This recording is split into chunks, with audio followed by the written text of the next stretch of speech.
Good afternoon, and once again, it must be Wednesday because it's moi, your host, Marquita Vian of the Pink Link Podcast. And so I am excited, through, some things I've been experiencing over these past few days to just being able to, be consistent and be here today. And so we're going to get into that and, as we get into the video.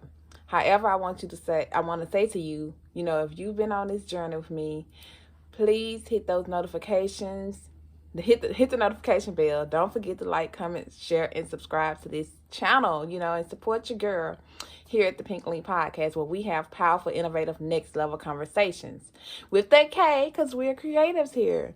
And so this week I want to just reflect on grief, and being that is something that I am going through. Over the weekend, my brother was, life was taken. Just being able to process that, and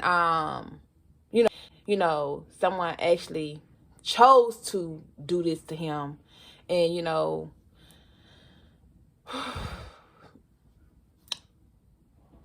wrapping my mind around that, this pretty much the entire weekend. It happened Friday, and so just been processing it, and I just kind of wanted to just speak on it today, as well as the way I've been grieving, and just enlighten some people about the process that I've been taking to grieve the way that I feel is best for me during this time.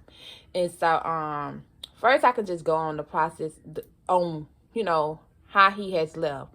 I have experienced loss before, like my mom. Let me see. It was, anytime you lose someone is a shock, because no matter, even though she was going through and battling cancer, when she left me, even though I'm seeing all this, it still hurt and it still was a shock. That's my mama, and so going through that, and just really just at the time I was on a pause, well, no, before that, my sister, she had a sudden episode too, where she passed. And so that hurt, as a young girl, 16, and then just seeing something like that, right before my eyes, just as my mom, and then to now, and then other family members along the way, but some hit closer than others, and then especially when you see those things like I had to experience with my mother and my sister. And so now with my brother, and then going through the process of grieving him, especially when I didn't get to see him the last time he visited here because he had got sick. And then so and me discussing that, okay, well, we're gonna try to go up there to see family, because I'm not from where I'm at. And now that's a week from today, in which we was deciding to go home to see family, in hopes of everyone comes together going out. And now we don't have that option, because my brother, well, we had an option to continue to go with one another and be there for one another, but it's gonna be in a presence of missing him as well, and that, wish, coulda thought process, and still grieving because it's still so fresh and new. And so just processing these different things, and his life just being taken, was a battle for me, and then not seeing him, and then his life taken, and just playing through that the entire weekend. And so after processing those things, once I found the news out Friday, and then just tossing and turning throughout that night, and then Saturday, and just my daughter was like, Saturday episode of my processing and grieving, and she was just like, was that Saturday or Sunday? No, that was Sunday, because Saturday I didn't just jump up. I had to end up getting up before I needed to get up. I wanted to get up probably because I had to do something for my daughter, for picking up her celebration for her honors, in her 12th grade year. So I had that event to do. So I did maybe move at a much sooner pace than I would have liked to Saturday, because I was like, okay, I still got to get up. I still got to do this for her. And so, come Sunday, it wasn't nothing planned that morning. And so, I think it was like 1 o'clock. Every time I get on here, my dog like to speak to y'all, if y'all hadn't noticed. So that's Midnight saying, hey, y'all. So I think it was about 1 o'clock, and I, having my moments and things. And my daughter was like, Mom, you ain't brush your teeth all morning? It was about, yeah. And I was like, no, because she wanted me to make her breakfast. I was like, after I brush my teeth and wash my face and stuff like that.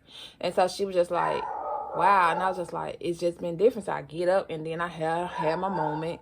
And so, just having those moments and just processing those things, and literally trying to continue to stay in a place of not harboring ill feelings towards someone who did this. Because I want to say that me processing all these things and, how his life was taken has definitely been conflicting, because I'm like, I know that's not an energy that I need to have or start. I've been feeling, I felt mad when I heard how he was taken. I felt it. I felt that anger, still dealing with that anger over the weekend. And so it's just like, okay, I have to release this. I can't let me stay in this energy on account of someone outside of me. Because though I'm faced with this situation right now, though I'm experiencing this, though, I'm going through this, life still is ticking. Life is still vibrating.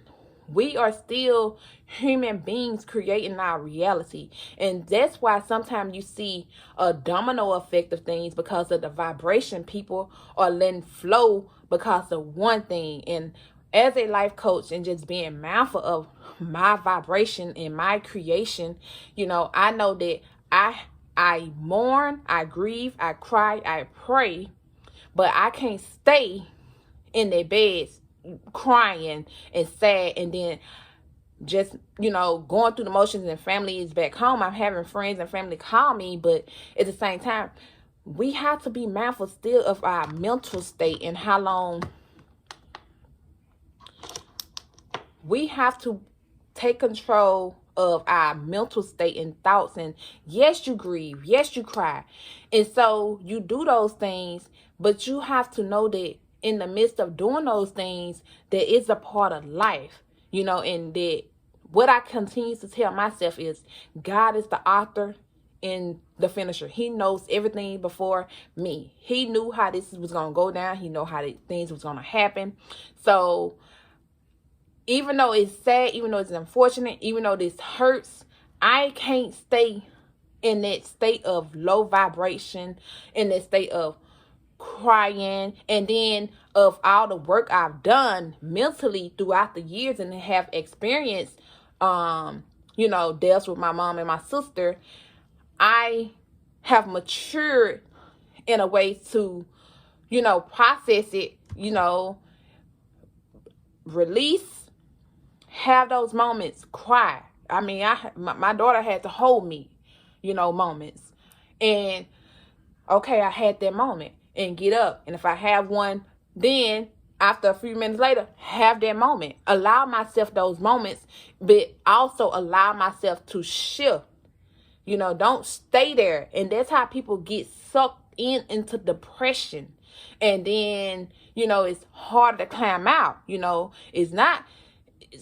enemy will get you there quickly. But then when it becomes harder sometimes for you to get out of that thing, because your mind done got you there, and your strength, and you're weak, and and telling you all these things, and you just stand and pondering that same grief and thoughts, and yes, you grieve, yes, you cry, yes, you have your emotions, but you have to also have that and find something to go to. And lately, I want to say I've been turning to inspiration, praise, as always, and laughter. Those are my go-tos.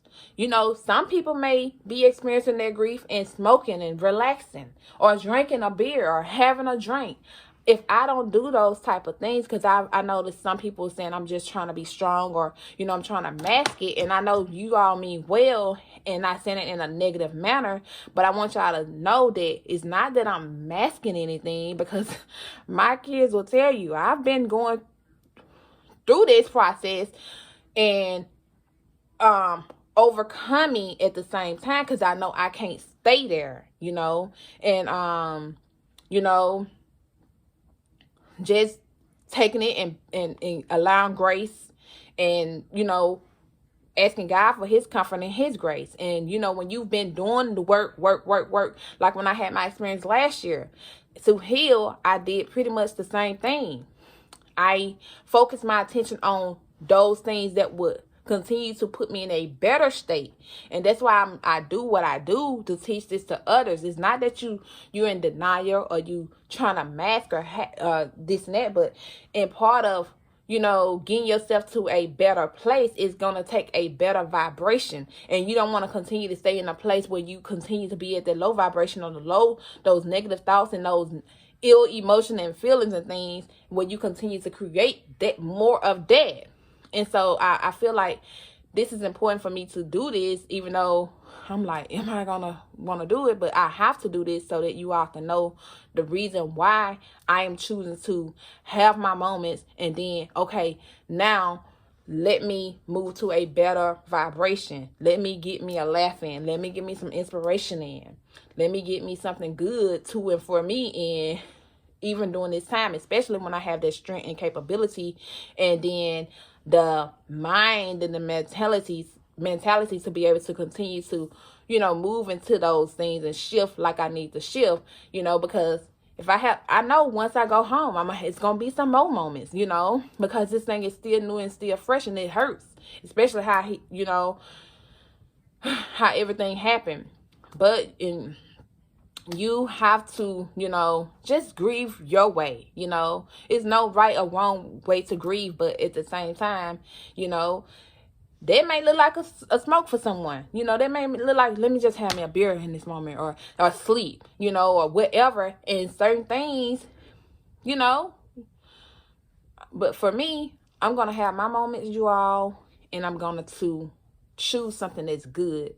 Laughter, praise, inspiration, like church. You know, my bishop was preaching some good things. Like, it's not us that define our suffering, but it's Jesus that redefines our suffering. So when I'm trusting and putting my faith in, you know, what the Lord is going to do, even in my suffering, yea, though he slay me, he, you know, is still coming through. He, and it's in his will, in his way, not my own, because this is already written. And, you know, it's a part of, you know, life that it's not even in my hands. It's in the higher power hands. And that's how you have to look at it as well. And so, you would get through this, you know, because I'm getting through it. And I'm stronger than I was, you know, the other day. And so I just wanted to come on here and say that. I wanted to say, you know, that I'm here for you all. If you are experiencing this, you know, and want me to go into detail more about something, drop your comments below, hit me up, you know, and know that prayer do work. And, you know, just finding something to turn to that's not going to continue to put you in a downward spiral of depression, or, you know, like you had your mom, you cry. Yes, I'm not saying don't do that, but how long are you going to stay there? How long are you going to stay there? That's what I want you to be mindful of. How long are you going to stay there? You know, you have those moments, but make sure you have something after that moment that will lift you back up. Inspiration, prayer, all those things, the word of God. And that's what I wanted to say to you all today. And so I thank you all for all the prayers, calls, texts, flowers that was sent, and just, you know, and the joy you all have been giving me throughout this process. I love you all, and I mean that. And continue to rock with your girl. Continue to support. I'm getting back on board with my posts. I've been cutting up with laughter from others, because I love comedy. I love joy. I love inspiration. I love dancing. I love all those good things. And so I'm glad that I am here tonight once again. And I made it through without crying. And so yeah, so once again, like, comment, share, subscribe to this video. Make sure you turn on those post notifications, and let me know what else you would like for me to discuss. And have a great one. Hope I didn't leave anything out.